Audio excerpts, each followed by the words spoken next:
Hi, it's Anne from Anne Goodreads, and I'm here to introduce you to my YouTube channel. I am a reader, a book influencer, beta reader, sometimes editor, and just all around person. I'm a mom, I'm a wife, and this is what I love to do, is I love to read and talk about books. This channel is not necessarily for only those people that want to read and discuss books. The thing is, and why I call my channel Anne Goodreads, is because I think as a reader, we have a job of being a good reader, and that means passing on the lessons we learn from the book, even to those who don't have time to read books. And more than anything, learning a lesson from each book and passing that on to other individuals. Because it is true, not everyone has time to sit and read books, so let me do the reading for you. So the first part of every video will be a short little life snippet of what this book teaches about the world, about life in general, and a lesson that is really applicable to anyone. The second part of each video will be a little bit more in-depth discussion of that specific book. So who the target audience is, who will find the book fun, who can relate to the book, what type of individuals this is a good gift for. It's also going to be a time when I can tell you about a book so that you'll be able to relate to either your kids or your students, anyone. So that, again, you don't have to necessarily read the book or every book.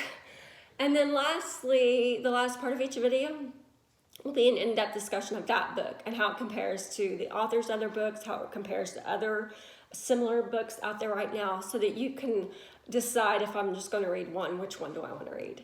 So a little bit about me as a reader.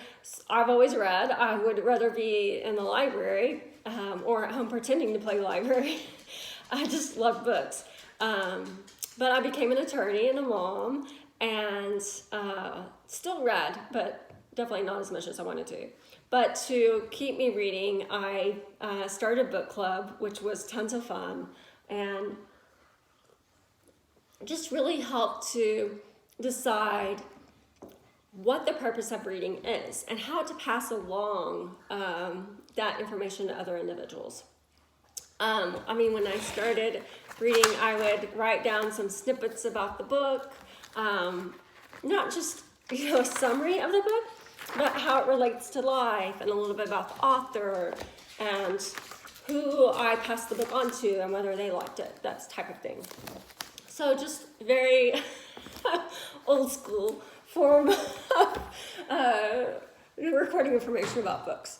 And then I went on to spreadsheets trying to keep track of books because I had read a lot of books.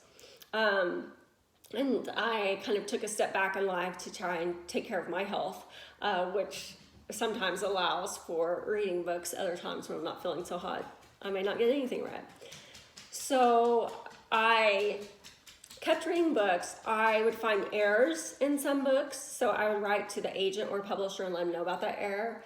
I would contact authors and just let them know how their book touched me, and just give them encouragement, and even sometimes discuss what they have planned next. So then once I started meeting individuals within the publishing industry, basically, I just started trying to keep track more about the trends and what was being published and why it was being published, why people did pick up certain books but didn't pick up others, and especially what books needed more oomph and notice by individuals to get the word out there that it really is an amazing book. And just because it's not being advertised everywhere doesn't mean people won't like it. So when that started and I started meeting more individuals, I started receiving books from publishers. I currently receive books from every publishing house, basically. Doubleday, Penguin Random House, William & Morrow, Simon Schuster, Anchor Press, Flatiron Books, She Writes Press, Feminist Press, all of them, basically. I receive at least a book a day, so it's a lot of books. I don't necessarily post a review for others about every book I read. Some of them are do not finish for me. Some of them I know I'm not going to have time to get to it, but I know someone that will absolutely love that book. So I will let them take the book. Sometimes I get it back, sometimes I don't. But that's just part of being a library lender of my personal books. So I love some questions I get asked when people are trying to decide, like, do I really want to know what she has to say, is what genre of books do you read? And the answer to that is every genre. I don't read erotica, I don't know why, it just never appealed to me. But I mean, I read everything from kids books to YA books, books concentrating on nature, coming of age books, important nonfiction books. I read books because I'm in a book club that voted on the book. And then I read some just because they are from a publisher that is trying to give more voices to authors that generally were not published in the past. I receive books from individual authors also. I'll just tell you, if you're an author, I'm booked for several months out, so would not be able to get to any books anytime soon. And I don't review every book of those that I get, so a lot of times it's just personal information I feel like the author needs to know about their book and how, whether it's being targeted to the wrong audience or errors in that sort of thing.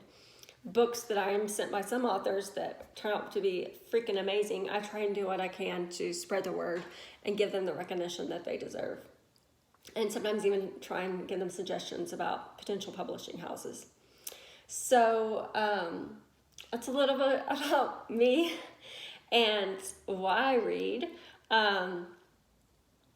The other question I get asked a lot is, do I give every book that is sent to me 5 stars?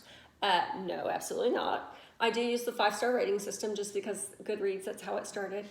And I try to directly contact that author if there's something specific in the book that's going to prevent me from being able to give a good rating. And I always preface that with, like, this is just my personal opinion.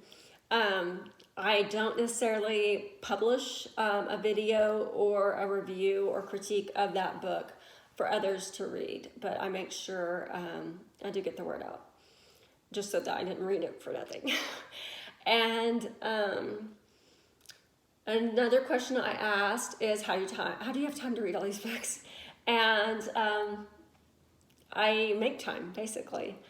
This is my labor of love, so it's what I do. And so I want to read books for you so that you can find what book will fit into your free time. The other big question I get is, what all channels are you on, or social media outlets, and why are you on so many? One is Instagram. It will always be kind of a short written review, and it will be meant for interaction with other readers or even the author themselves, or connecting other readers with the author. So Instagram will always be a written snippet with hopefully beautiful pictures that I come up with, and just interaction. Facebook is basically the same type of written material. I use Facebook because there are some publishers like Lake Union authors. They primarily engage with individuals on Facebook, and I really like several of those authors. So, and then TikTok. So those will always be a 3-minute video or review of the book, and it is meant basically to get the word out. And sometimes they're just fun snippets from the book that anyone would want to watch. And then Pinterest, so it would be just the aesthetics of the book, beautiful covers, the book in its setting, things like that. Twitter will be short little snippets about news about books and authors, so it will just be, happy publication day, or information about a specific author that individuals want to know. And then now, YouTube. So YouTube will be a longer discussion, so it will range between probably 5 minutes to 10 minutes, longer just if I have specific questions from readers. So it will be short little intro,